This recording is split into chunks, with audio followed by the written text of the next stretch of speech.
كلهم الحمد لله رب العالمين والصلاة والسلام على سيد الأنبياء والمرسلين وعلى آله وأصحابه أجمعين أما بعد أعوذ بالله من الشيطان الرجيم بسم الله الرحمن الرحيم والذين يبتغون الكتاب مما ملكت أيمانكم فكاتبوهم إن علمتم فيهم خيرا وآتوهم مما لله الذي آتاكم ولا تكرهوا حياتكم على البغاء إن أردنا تحسنا لتبتغوا عرض الحياة الدنيا ومن يكرهن فإن الله من بعد إكراههن غفور رحيم صدق اللہ العظیم۔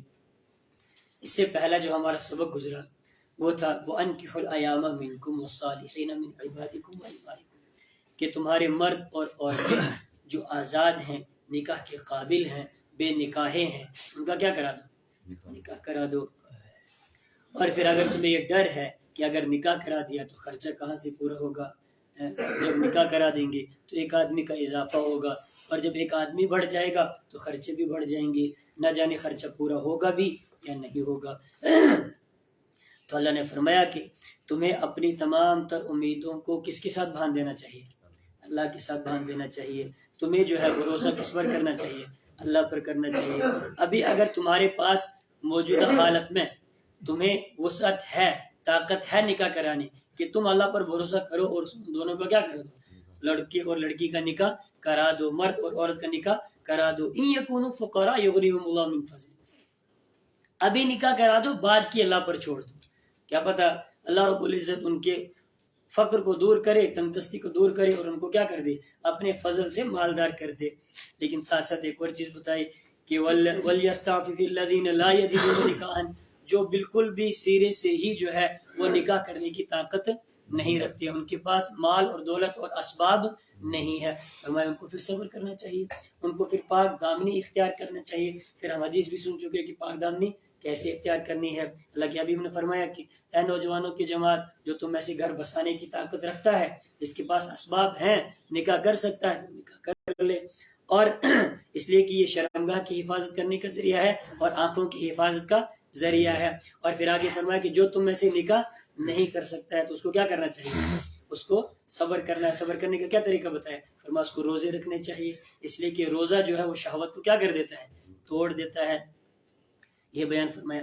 آج کا جو سبق ہے والذین یبتغون الکتاب مما ملکت ایمانکم، اور وہ لوگ یبتغون الکتاب جو مکاتبت کا معاہدہ کرنا چاہتے ہیں، مما ان لوگوں میں سے ملکت ایمانکم تو جو تمہاری ملکیت میں ہے، تمہاری ملکیت میں جو ہے وہ ان میں سے اگر کوئی تمہارے ساتھ مکاتبت کا معاہدہ کرنا چاہتا ہے، فکاتبوہم تو تم ان کے ساتھ مکاتبت کا معاہدہ کر لو، ان علمتم فیہم خیرا اگر تم ان میں خیر دیکھو، اگر تم ان میں بھلائی دیکھو۔ کیا مسئلہ ہے؟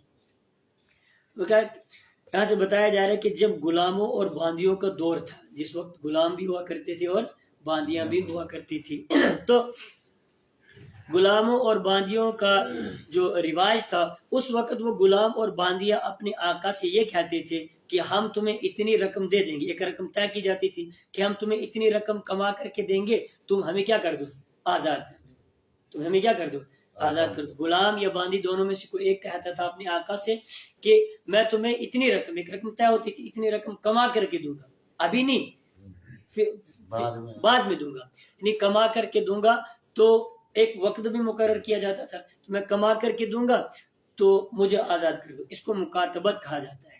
تو اسی کی ترغیب دی جا رہی ہے، آقاؤں کو کہا جا رہا ہے کہ اگر کوئی غلام یا باندی تم میں سے مکاتبت کا معاہدہ کرنا چاہے کہ تمہیں یہ کہہ دے کہ اتنی جو کمائی ہے میں کما کر کے تمہیں دوں گا، رقم طے ہو گئی، تو تمہیں انکار نہیں کرنا چاہیے، فکاتبوہم تو تم ان کے ساتھ مکاتبت کا معاہدہ کر لو۔ اور اس کے بعد فرمایا کہ وَآتُوهُم مِّن مَّالِ اللَّهِ الَّذِي آتَاكُمْ، اور تم دو ان کو مِّن مَّالِ اللَّهِ اس مال میں سے جو اللہ نے تم کو دیا ہے، مِّن مَّالِ اللَّهِ الَّذِي آتَاكُمْ جو مال تم کو اللہ نے دیا ہے۔ یعنی دوسرے مسلمانوں کو یہ ترغیب دی جا رہی ہے کہ اگر کوئی ایسا غلام یا ایسی باندی جو مکاتبت کا معاہدہ کر چکا ہے اپنے آقا کے ساتھ، اب بیچارے کے پاس کوئی مال و دولت تو ہے نہیں کیونکہ وہ تو غلام ہے، اس کے پاس کچھ بھی نہیں ہے، تو ایمان والوں کو، دوسرے مسلمانوں کو یہ ترغیب دی گئی کہ اگر کوئی مکاتب، کوئی غلام یا باندی اس نے مکاتبت کا اپنے آقا سے معاہدہ کیا ہوا ہے، اب تم نے اس کی کیا کرنی ہے، مدد کرنی ہے. اسی کو فرمایا وَآتُوهُم مِّن مَّالِ اللَّهِ الَّذِي آتَاكُمْ، تم دو ان کو اس مال میں سے جو اللہ نے تم کو عطا کیا ہے، اس مال میں سے تم کو دو اور ان کی مدد کرو تاکہ وہ کیا کر سکیں، آزادی حاصل کر سکیں. یہ ہوگی بات. اس کے بعد دوسری بات فرمایا وَلَا تُكْرِهُ فَتَيَاتِكُمْ عَلَى الْبِغَاءِ، باندیوں کا زمانہ ہے. وَلَا تُكْرِهُ، اور تم مجبور مت کرو، فَتَيَاتِكُمْ، اپنی باندیوں کو، عَلَى الْبِغَاءِ، بدکاری پر، ان اردنا تحسنن، اگر وہ پاک دامن رہنا چاہتی ہیں، لتبتغوا عرض الحیات الدنیا، تاکہ تم دنیاوی زندگی کا ساز و سامان تلاش کر سکو. دنیاوی زندگی کا ساز و سامان تلاش کرنے کے لیے اپنی باندیوں کو تم بدکاری پر مجبور مت کرو اگر وہ پاک صاف رہنا چاہتی ہیں. کیا مطلب؟ جاہلیت کا زمانہ ہے. جاہلیت کے زمانے میں لوگ کیا کرتے تھے، اپنی باندیوں کو بدکاری کرنے پر مجبور کرتے تھے.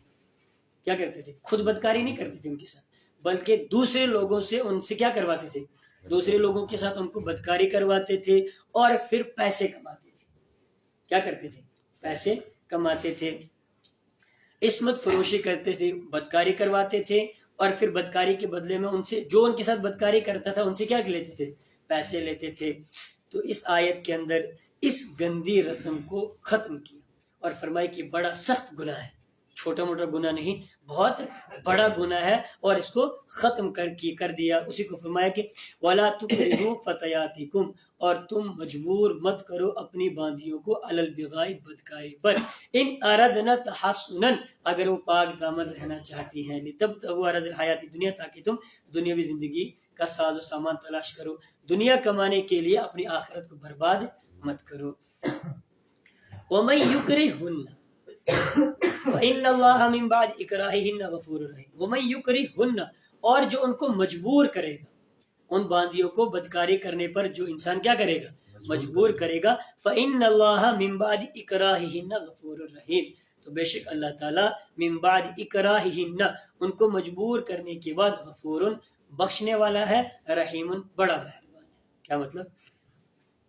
فرمایا کہ جس باندی کے ساتھ اس کی مرضی کے خلاف بدکاری کی گئی، یعنی بدکاری کی گئی باندی کے ساتھ لیکن اس کی مرضی کے خلاف کی گئی ہے، اس کو مجبور کیا گیا ہے، تو فرمایا کہ اس کے مجبور ہونے کی وجہ سے اس پر کوئی گناہ نہیں ہے. چونکہ اور شرط لگائی، شرط ساتھ میں یہ ہے کہ ان اردنا تحسن، وہ اپنے آپ کو بچانے کی مکمل کوشش کر لے.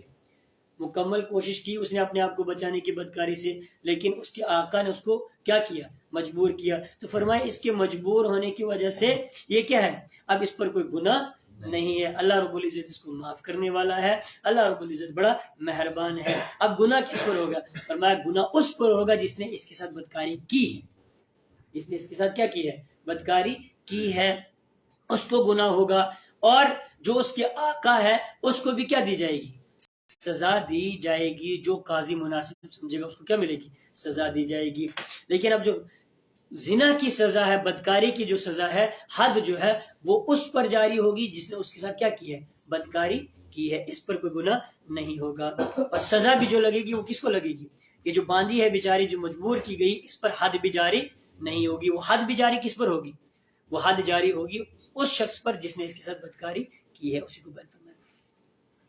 وَمَن يُكْرِهُنَّ، جو ان کو مجبور کرے گا، فَإِنَّ اللَّهَ مِن بَعْدِ إِكْرَاهِهِنَّ، بے شک اللہ تعالیٰ ان کو مجبور کرنے کے بعد، یعنی ان کو جو مجبور کیا اس کے بعد، غفور، معاف کرنے والا ہے، بخشنے والا ہے، رحیم، بڑا مہربان ہے.